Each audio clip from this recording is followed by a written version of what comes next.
aujourd'hui à la PHV d'accueillir le collectif Touche pas à ma santé à mon hosto, à cette journée médicale du bocage, et lui permettre de s'exprimer sur la situation de la maternité. Nous voulons garder notre maternité parce qu'elle est l'assurance d'un service hospitalier complet, parce qu'elle assure un service important pour le bassin virois, parce que nous savons que les petits hôpitaux de proximité sont à la fois la garantie d'un meilleur accueil, d'une prise en charge efficace et d'une gestion améliorée. Ces 30 dernières années, 60% des maternités de niveau 1 ont été fermées au profit d'usines à bébés. Qu'avons-nous gagné à cette hécatombe? Le rapport de la Cour des comptes 2012 montre que la France, pour la mortalité infantile, a régressé du 7e rang européen en 1999 au 20e rang sur 30 en 2009, loin derrière la Suède et la Finlande, où l'accouchement est encore considéré comme physiologique. La conclusion de ce rapport est en faveur d'une politique de prévention, notamment auprès des populations les plus démunies et non dans la fermeture des maternités de niveau 1. Depuis plus de 2 ans, l'ARS, avec la complicité du réseau de périnatalité et du directeur de l'hôpital de Vire, veut fermer la maternité. La création des pôles mère-enfant de Flers et Saint-Lô en 2009, les pressions et manipulations sur les gynécologues en place, le manque de moyens pour assurer une activité pérenne, malgré une hausse de 12% de l'activité, n'ont fait que renforcer leur volonté de fermeture. Pourtant, les indicateurs périnataux de la région Basse-Normandie, étudiés par le réseau de périnatalité, démontrent objectivement que le service de la maternité de Vire se situe parmi les meilleurs établissements de la région en termes de résultats. Pour fermer cette maternité, l'Agence régionale de santé s'est acharnée à dénoncer le manque de sécurité et s'est servie d'un incident qu'elle a amplifié, dramatisé et instrumentalisé. Si l'erreur médicale existe, seul le médecin est sanctionné. Mais cela doit-il remettre en cause le fonctionnement d'un service? L'ensemble du personnel de la maternité et du bloc opératoire a été d'un professionnalisme irréprochable et les déclarations de M. Lantry sont inacceptables. Son acharnement arbitraire et injustifié dans le refus de voir les parturientes rejoindre le service virois avant 72 heures a encore affaibli le service. Malgré cela, 9 naissances ont eu lieu à la maternité de Vire. Nous savons aujourd'hui que la tarification à l'acte étrangle les hôpitaux, pousse à l'intervention médicale. Nous refusons cette logique qui débouche sur une recherche de rentabilité incompatible avec la notion de santé et d'humanité. Le SROS 2012 a décidé la fermeture de 2 maternités dans le Calvados. Encore une décision arbitraire et opaque, sans aucune concertation en amont des élus et acteurs des territoires concernés. Quant au bilan financier, il suffit de faire le tour des hôpitaux de Basse-Normandie pour être assuré que les grosses structures hospitalières sont ingérables. Le CHU est au bord du gouffre, Cherbourg, Avranches, etc. Où en sommes-nous aujourd'hui? La ténacité depuis 3 ans du collectif, son intervention récente avec les élus du ministère de la Santé ont permis des avancées. Le délai de la suspension des accouchements a été repoussé au 17 janvier dans l'attente du recrutement de 2 gynécologues compétents.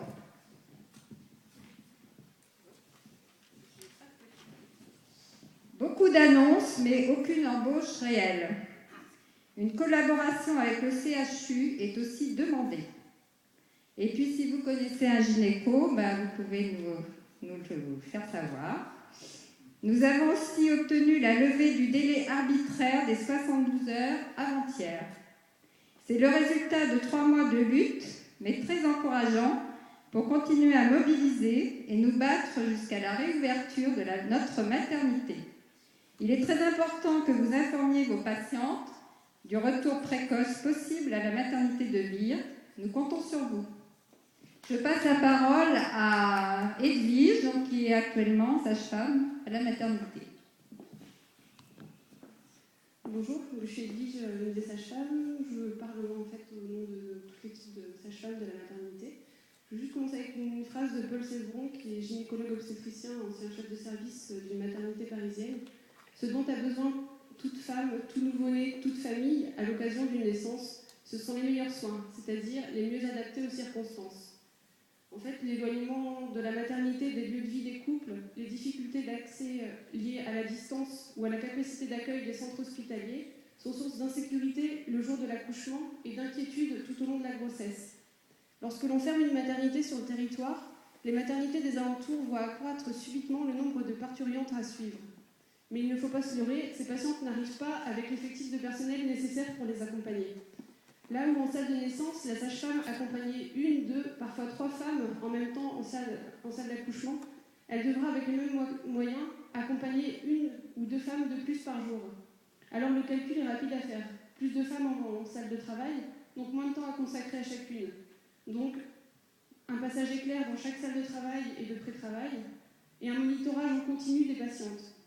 Parfois la direction de l'hôpital investira dans une centrale, c'est-à-dire un écran qui permet de surveiller les tracés monitaux de toutes les patientes présentes dans chaque salle d'accouchement en même temps, puisque c'est plus sécuritaire, étant donné qu'on a moins de temps de surveiller les tracés dans chaque salle, vu qu'on y passe très, très rarement. Et donc, beaucoup moins sécuritaire de ne pas savoir comment l'enfant supporte les contractions.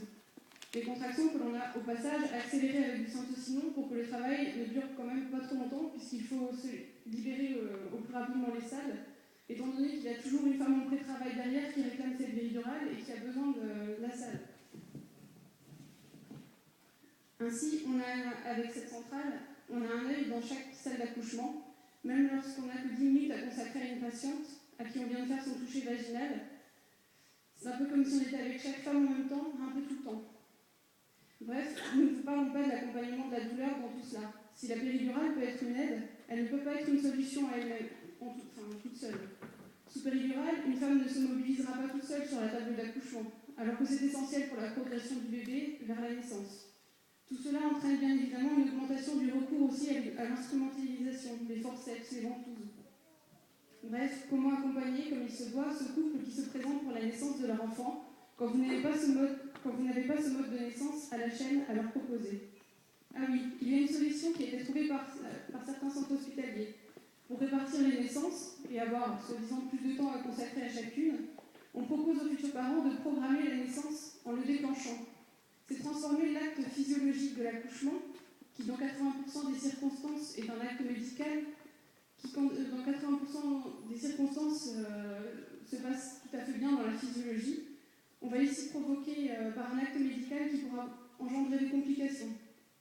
Alors, où est la sécurité lorsque l'on parle des maternités de proximité? Au prétexte d'économie et de sécurité, on génère surcoût, technicité, obsession de la sécurité, déshumanisation et augmentation de la pathologie. Le rapport de la Cour des comptes en apporte les preuves. Les maternités de niveau 3 ont toute leur place dans leur rôle de spécificité. Elles sont destinées aux pathologies obstétricales, justifiant d'un matériel lourd, de personnel nombreux et de conditions d'accueil des nouveau-nés prématurés ou gravement malades. C'est le maillage des maternités de niveau 1, niveau 2 et niveau 3 sur le territoire qui permet la qualité des soins et la sécurité pour la population.